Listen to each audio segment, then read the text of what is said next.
안녕하세요. 저 서울신문 문소영인데요. 저는 이제 말씀드려야 될 게 제가 뭐 회사 입장을 가지고 엄국장처럼 가져온 게 아니고 저 개인적인 일차적인 의견이라고 먼저 말씀드리겠습니다. 저는 토론문을 이제 뭐 어제 써가지고 일단 다 가지고 계실 걸로 보는데 오늘 박 교수가 그 발표한 발제문을 보면 출입처 폐지할 때 점진적으로 해야 되고 부작용에 대해서 최소화할 수 있는 방안들을 마련해야 한다 이렇게 얘기를 했기 때문에 현실적 방안에서는 큰 차이가 없을 것 같아 보입니다. 다만 제가 첫 번째 볼트체로 쓴 것처럼 출입처 폐지에 대한 부작용은 한국 관료의 책임 응답성을 고려할 때 굉장히 심대합니다. 왜냐하면 이렇게 얘기하시면 관료분들이 굉장히 불편하시겠지만 모른다고 얘기하면 돼요. 어떤 질문을 하면 모른다. 기억이 나지 않는다 이렇게 하는데 이분들이 거짓말을 합니다. 그래서 저희가 제일 싫어하는 게 오보인데 오보를 유도하는 일이 굉장히 많습니다. 그래서 나중에 보면 잘못으로 드러나는 경우도 많죠. 그리고 저는 이제 입사 초기에 주간제하고 월간제에서 일을 해본 적이 있는데 그 당시에 그 억세스가 너무 어려워서 굉장히 엄청난 어려움을 많이 겪었습니다. 그래서 출입처를 폐지한다는 게 초년 기자를 막 시작하는 사람들에게 얼마나 큰 부담일 건지에 대해서는 뭐 특별하게 뭐 언급할 필요가 없을 정도인데 저희 이제 최근에 한 2년 차 된 기자한테 야, 그 출입처를 없애면 없앤다는 얘기들이 있는데 너희들 어떻게 생각하니? 이렇게 물어봤더니 만약에 그런 일이 일어난다면 지면을 절반 정도 줄이든지 아니면 뭐 어떻게 해야 될지 잘 모르겠습니다. 이렇게 얘기를 하더라고요. 저는 지금 제가 출입처를 없애도 아무 상관이 없습니다. 왜? 다 이미 네트워크가 다 있기 때문에 제가 그냥 전화를 돌리면 되거든요. 찾아가거나. 이 출입처를 없앤다는 이 방식은 굉장히 젊은 기자들에게 치명적인 역할을 줄 수가 있습니다. 그다음에 여기서 우리가 조금 분리해서 봐야 되는 건 출입처라는 게 담당 분야가 존재한다는 얘기인 거고 여기서 근데 이제 우리가 오늘 얘기하는 건 출입 기자단에 대한 얘기라고 저는 이제 이해하고 이제 일을 진행하려고 합니다. 제가 이제 현장은 한 13년까지 뛰었었는데 제가 2000년대 초반에도 보면 중앙 정부의 과장하고 연결이 잘 안 돼요. 그러니까 출입처 밖에 있으면 만약에 출입처를 없애주면 이런 분들하고 억세스 자체가 안 돼서 정보를 얻는데 굉장히 심각한 타격을 입을 수 있습니다. 최근에 와서는 2000년대 초반부터는 관료들의 취재 거부 현상들이 굉장히 심화되고 있는데 언론이 가지고 있는 영향력이 떨어지고 있기 때문에 이러한 일은 이제 비일비재하고 있다고 생각합니다.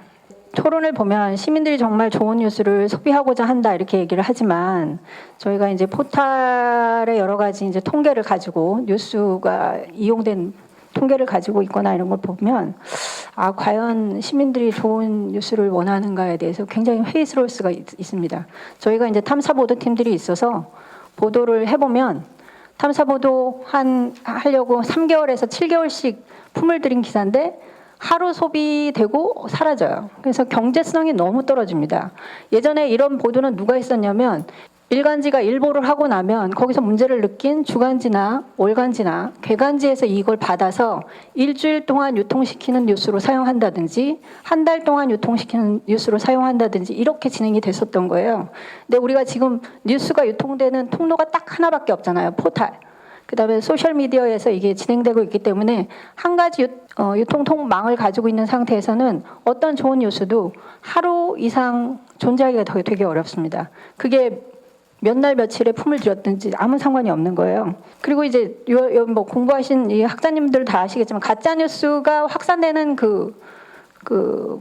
확산 경로와 진짜 뉴스, 좋은 뉴스가 확산되는 경로가 완전히 다른데 우리가 어떤 좋은 뉴스를 만들 때는 이 사회에 이 기사가 오랫동안 롱테일 전략에 의해서 오랫동안 소비되길 바라지만 실제로는 굉장히 짧게 소비되고 반대로 가짜 뉴스만 굉장히 빠르게 여러 번의 경로를 통해서 확산되고 있고 이런 걸 보고 있기 때문에 과연 시민들이 정말 좋은 뉴스를 원하는가에 대해서 약간 회의가 있습니다.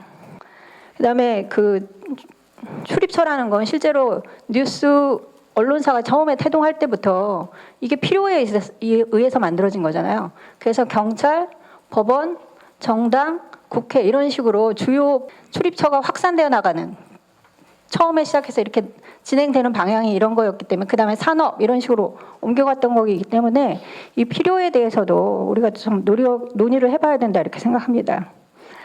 그다음에 제가 조금 답답하다고 느꼈던 건 출입처에서 나오는 보도 자료가 과연 자발적으로 자기네들 홍보하기 위해서 내놓는다고 생각을 많이 하시는데 실제로는 그런 과정이 아니라 그 위에 출입하셨던 선배들이 우리의 때거리를 달라고 떼를 쓰거나 협박을 해서 일간 내지는 주간, 월간, 뭐 연간 단위의 그 계획을 세워서 나오는 거예요. 그래서 실제로 기자단의 간사를 맡은 분이 해야 될 가장 중요한 일은 이번 주에 우리가 이러이러한 걸 보도 자료를 내려고 하는데 승인하시겠습니까? 이런 과정이 있는데 그거는 다 생략되어 있더라고요.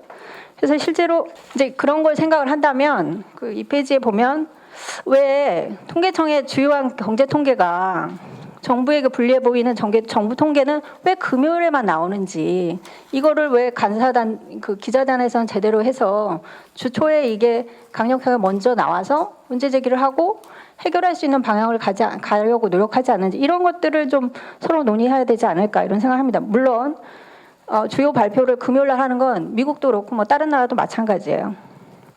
그다음에 이제 출입처 폐지와 관련해서 방송과 신문은 조금 다를 수 있다고 생각합니다.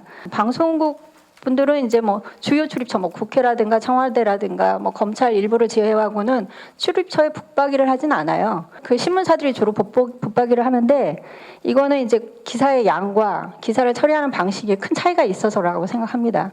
제가 이제 세월호가 터졌을 때 각 언론사 주요 방송사에서 당시에 한 2주 정도 분석을 해봤는데 몇 곡지 정도 하나 그랬더니 이제 특집 기획을 해서 한 1시간 정도 뉴스 방송을 할 때도 30곡지를 넘지 못하더라고요.